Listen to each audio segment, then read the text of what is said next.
Children, sister class, good morning. How are you?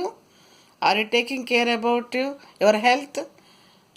Did you bring your mask and your water bottle? So be care, children. Don't touch with one another. Maintain the social distance and enjoy yourselves. Okay? Okay. See here, children. Before starting our lesson, I want to tell you some instructions. మీకు పాఠం చెప్పకముందు నేను కొన్ని విషయాలు చెప్పాలి, జాగ్రత్తగా వింటారు కదా. ఏంటిది? What is the subject? English. Can you speak English fluently? No. No? Okay. So ఓహో, little. Some of you are telling no, నా unable to speak. Some of telling very little. So then how can you learn English? ఎలా నేర్చుకుంటారు ఇంగ్లీష్ని చెప్పండి నాన్న. ఎలా? Oh, talking. Oh, speaking. Okay, it's all right. Continues with your friends discussing about anything in English. You may fluently or not, you may unable to talk also sometimes, but try yourself. కొద్దిగా గొప్ప English పదాలు వాడుతూ మధ్యలో మాట్లాడుతూ అలవాటు చేసుకుంటే చివరికి మీకు ఫ్లూయెంట్గా చదివేటువంటి పరిస్థితి వస్తుంది. అసలు ఇంగ్లీష్ ముందు రావాలి అంటే చదవడం రావాలి. ముందు మీకు బాగా చదవడం రావాలి, రీడింగ్ రావాలి. ఇంగ్లీష్ మామూలుగా చిన్నప్పుడు రైమ్స్ అవన్నీ వస్తాయి కాబట్టి మీకు లిజనింగ్ స్కిల్, స్పీకింగ్ స్కిల్ కొద్దిగా గొప్ప అలవాటు అవుతుంది. తర్వాత రీడ్ చేయాలి. మీరు సొంతగా నువ్వు ఎప్పుడైతే ప్రతి పదాన్ని గుర్తించి, వొకాబులరీని గుర్తించి అర్థం చేసుకోవడానికి ప్రయత్నిస్తావో, reading makes to understand the theme అనమాట, కంటెంట్. మీరు ఎప్పుడైతే బాగా చదవాలి అని నేర్చుకుంటారో, చదవడం ప్రారంభిస్తారు, స్వయంగా చదవడం ప్రారంభిస్తారో, అప్పుడు మీకు సబ్జెక్టు మంచి గ్రిప్ ఉంటుంది. అంటే బాగా వస్తుంది ఇంగ్లీషు. ఎప్పుడు వస్తుంది? చదవాలమ్మా. కూడుకొని అక్షరాలన్నీ కూడుకొని ఆ పదాన్ని ఉచ్చరించి ఆ పదంలో నుంచి మొత్తం పదాలు చదువుతూ వాక్యాన్ని చదివి వాక్యాన్ని అర్థం చేసుకునే స్థాయికి మీరు చేరాలి. ఇది slow process, but it is very easy to achieve అన్నమాట. చాలా నిదానంగా ప్రాసెస్ ఉంటుంది. ఎందుకంటే చిన్నపిల్లాడు 6th క్లాసు తెలుగు మీడియం ఒకేసారి ఇంగ్లీష్లో చెప్పటం, మాట్లాడటం అంటే నీకు సాధ్యం కాకపోవచ్చు. కానీ ప్రాక్టికల్గా దాన్ని ఫాలో అవుతుంటే చిన్నగా తప్పనిసరిగా నువ్వు 6th క్లాస్ అయ్యేటప్పటికి బాగా మాట్లాడలేకపోయినా బాగా అర్థం చేసుకోగలవు. సో ముందు ఏం చేయాలంటే, ఎందుకు ఎవరైనా పెద్దోళ్ళు అంటారు చూడండి, ముందు వినాలి, చెప్పేది వినాలి. లిజనింగ్. ఎప్పుడైనా మనం మాట్లాడే కంటే ఎదుటి వాళ్ళు చెప్పేదాన్ని జాగ్రత్తగా సునిశ్చితంగా వినాలి. విన్న తర్వాత నీ అభిప్రాయాలతో మాట్లాడాలి, స్పీక్ చేయాలి. పాఠం మీద టీచర్ గారితో డౌట్ లేకుండా, ఇబ్బంది లేకుండా, టీచర్ గారు ఏం చెప్తున్నారు విన్నాక టీచర్ గారితో మీరు మాట్లాడటం మొదలు పెట్టాలి. వచ్చి ఇంగ్లీష్ ఫ్లూయెంట్గా అక్కర్లేదు, వచ్చి రాని ఇంగ్లీష్తో మాట్లాడి టీచర్ గారు అర్థం చేసుకోగలరు మిమ్మల్ని. సో మీరు మాట్లాడాలి. మాట్లాడిన తర్వాత టీచర్ అడిగిన డౌట్ని మీరు టీచర్ని అడగడం కోసం మీరు అది వాక్యం చదవగలిగి ఉండాలి. లేకపోతే టీచర్ మీరు ఎలా గుర్తిస్తారు? మీకు ఎక్కడ డౌట్ వచ్చిందని టీచర్ గుర్తించలేరు.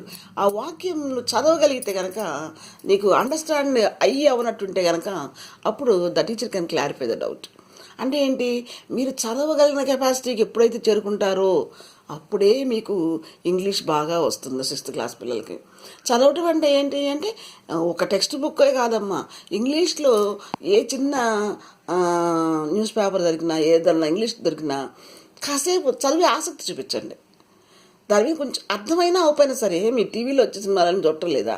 హిందీ సినిమాలు చూస్తున్నారు, మలయాళం, తమిళ, మొత్తం అన్ని రకాల సినిమాలు చూస్తున్నారు. జోక్స్ వస్తే నవ్వుతున్నారు, మరి ఫైటింగ్ వస్తే ఎమోషనల్గా ఫీల్ అవుతున్నారు.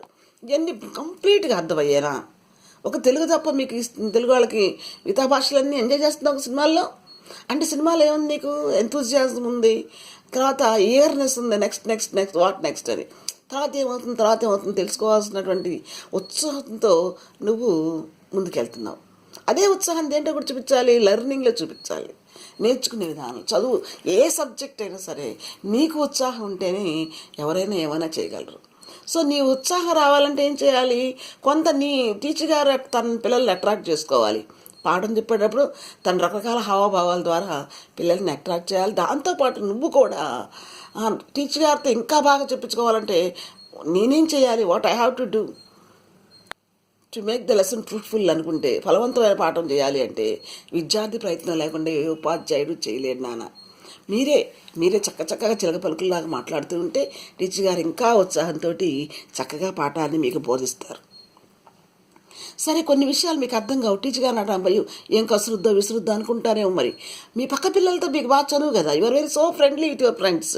మీ పక్క పిల్లలతో ఏదైనా చెబుతారు, ఇంటి జరిగి చెప్తారు, బళ్ళు జరిగి చెప్తారు, కామెంట్స్ చేస్తారు, జోక్స్ చేసుకుంటారు. అలాంటి పక్క పిల్లల్ని సబ్జెక్ట్ విషయంలో వాడుకోండి. నాకెంత అర్థమైంది, నీకెంత అర్థమైంది, నీకేమర్థమైంది, నీకు అర్థమైంది నువ్వు మొహమాట లేకుండా చెప్పు, నీకు అర్థం కావద్దు కూడా మొహమాట లేకుండా చెప్పు. ఒరే నాకు ఇలా అర్థం కాలేదు రా అని, ఎవరైనా అర్థమైన వాళ్ళు చెప్పండి రా అని. ఇట్స్ వెరీ నైస్ మెథడ్ అనమాట. పక్క పిల్లలతోటి అనేక రకాల విషయాలు షేర్ చేసుకున్నట్టే, అంటే పంచుకున్నట్టే ఈ సబ్జెక్టు గురించి కూడా ఒక్క 5 నిమిషాలు 10 నిమిషాలు, అరే ఈరోజు టీచర్ గారు ఏం చెప్పారు రా పాఠం అని చెప్పారు, నాకు ఇట్లా అర్థమైంది, నాకు ఇట్లా అర్థమైంది. డిఫరెంట్ ఆస్పెక్ట్స్లో పిల్లలు చెప్తారు న్యూస్లో అర్థమైన పాఠాన్ని. వినాలి. మనం ఏం చేయాలన్నా చెప్తున్నాం, లెసన్ రావాలంటే వినటం నేర్చుకోవాలి. సో అందరి అభిప్రాయాలు ఇది కూడా చెప్పు, వ్యక్తీకరించు.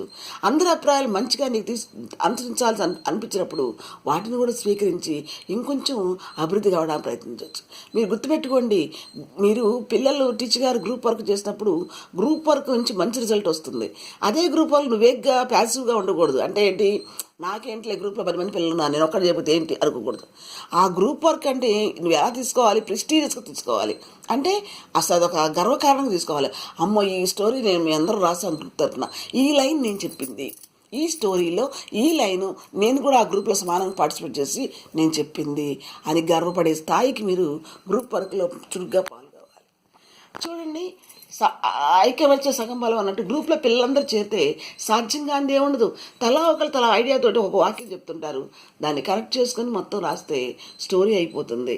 సో మీకు ఎంతసేపు ఉన్న అక్కడ వర్క్ ఏంటంటే టీచర్ చెప్పింది లెసన్ చేయడం, స్పీకింగ్ పవర్, మీకు తోటి పిల్లలతో స్పీకింగ్ టాలెంట్ ఏర్పరచుకోవటం, చేసినటువంటి లెసన్ ప్లస్ స్పీకింగ్ 2 పీర్ వర్క్లు చేసినప్పుడు ఆ పీర్ వర్క్లోని ఇచ్చిన కంటెంట్ని రీడ్ చేయటం, చదవగలిగి ఉండటం నేర్చుకోవాలి. ఏ పిల్లవాడని చదవడం రాకపోతే అదర్ పర్సన్ షుడ్ హెల్ప్. అదనమాట. చదవలేని పిల్లవాడికి కూడుకొని చదవడానికి ప్రక్క పిల్లవాడు హెల్ప్ చేయాలి. అలా హెల్ప్ చేయటం వల్ల యూ ఆర్ టూ బ్లెస్డ్ అనమాట. మీ ఇద్దరు దేవుడితో ఆశ్రయించబడతారు. ఎందుకంటే నీ నుంచి వాడు నేర్చుకుంటున్నాడు, వాడికి నేర్పడం వల్ల నువ్వు కూడా దానిలో ఆసుగా చెప్పగల శక్తిని పొందుతున్నావు.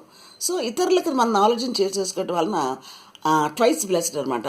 2 రకాలుగా ఆశ్రయించబడతావు. నిన్ను ఆశ్రయించబడతావు, ఆ ఎదుటివాడు కూడా నాలెడ్జ్ పొందుతాడు. ఎంత గొప్ప విషయం చూడండి. పీర్ వర్క్లో చాలా సక్సెస్ఫుల్ పనులు చేయొచ్చమ్మా నీ తోటి పిల్లలతో చర్చించినప్పుడు.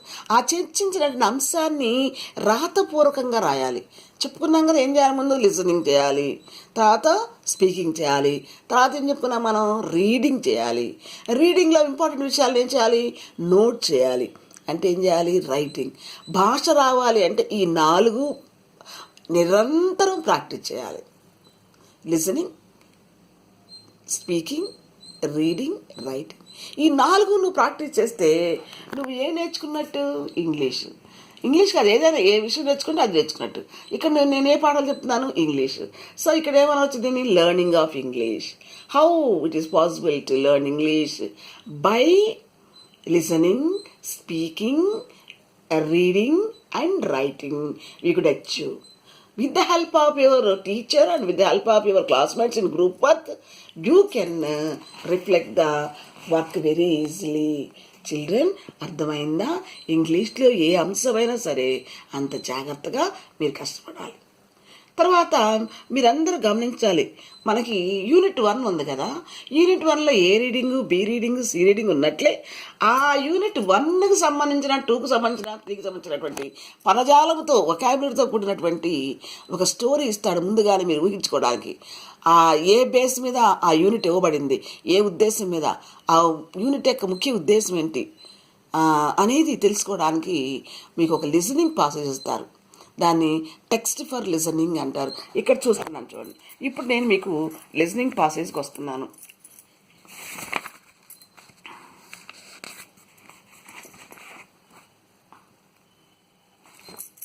So I am opening the listening passage. Please children wait.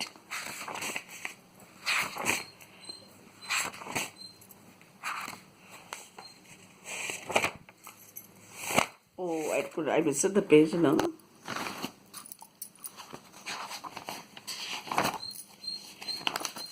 Oh, I find it. Sorry children for the delay. Okay. See children. Appendix 1, first unit, Appendix 1. Text for listening. Unit 1. Here, he gave about the special animal, that is mongoose. What's that? Mongoose, mungisa. The friendly mongoose. Actually, snake and mongoose chase each other, no? It's some sort of cruel animal. But here, the friendly mongoose. The mongoose is what type of it? Friendly. See, listen carefully. Once a farmer and his wife lived in a village with their small son. They loved him very much. We must have a pet, the farmer said to his wife one day. When our son grows up, he will need a companion. This pet will be our son's companion. She liked her idea. His wife liked her idea. See, children, there were wife and husband. Both are farmers. They have one child, small child. For this small child to play, they need some pet animal. They wanted to get some pet animal for the companion of the child. అంటే ఏంటమ్మా, వీళ్ళిద్దరికి ఒక పాప ఉంది, భార్యాభర్తలకి పొలం పని చేస్తారు.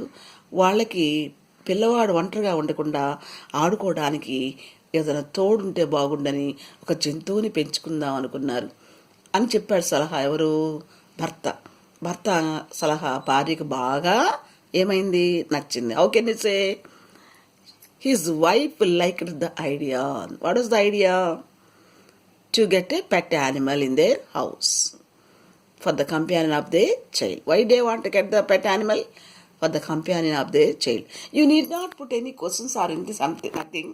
Just read it twice or thrice, 2 లేక 3 సార్లు చదివి అర్థం చేసుకుని ఆ సమ్మరీని అర్థం చేసుకుని చాలు.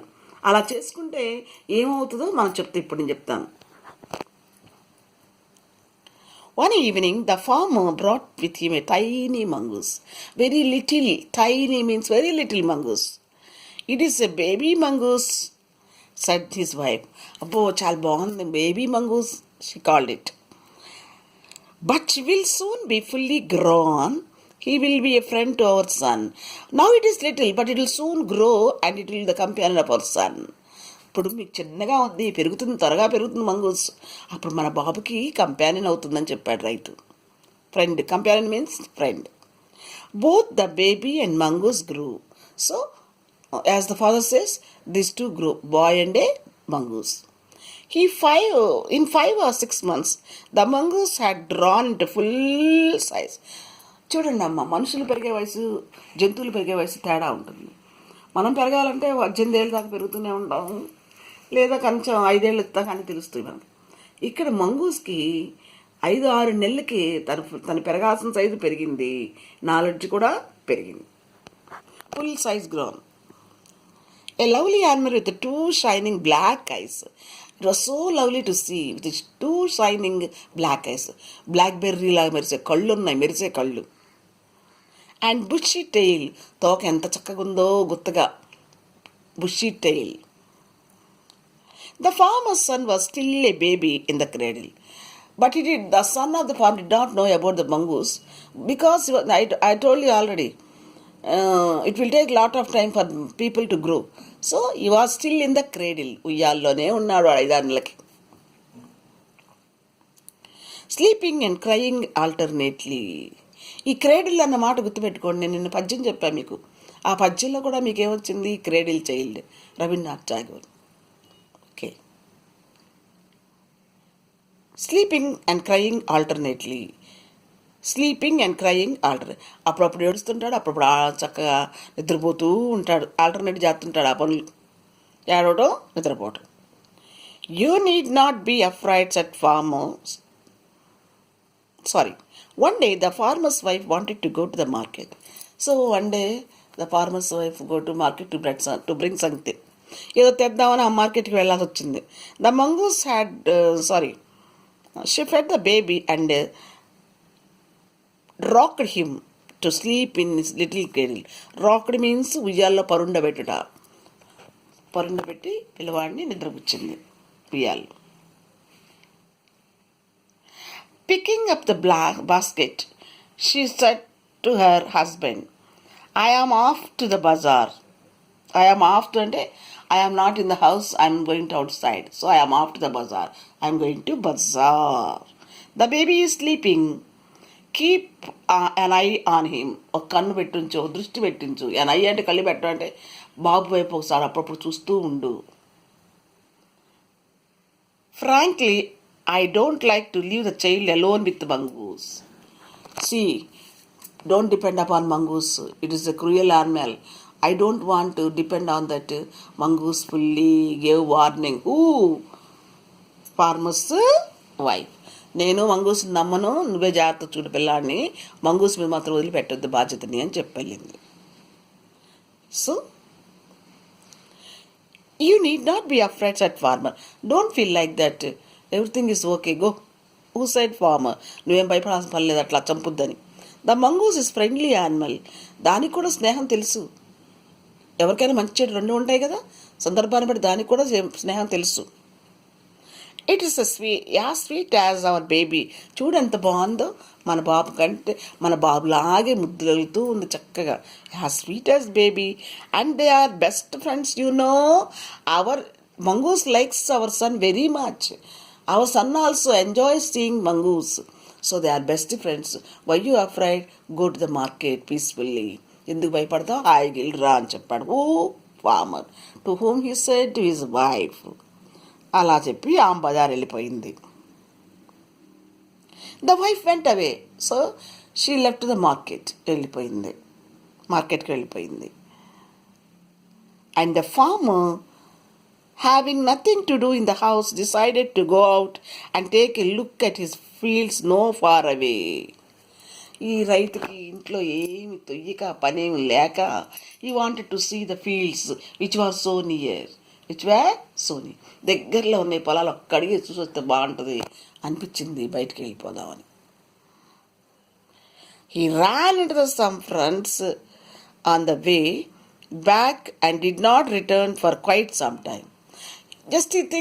Just a while go and observe the fields and return back. But he met a friend and there he spent a lot of time and he could not return in time, within a short time.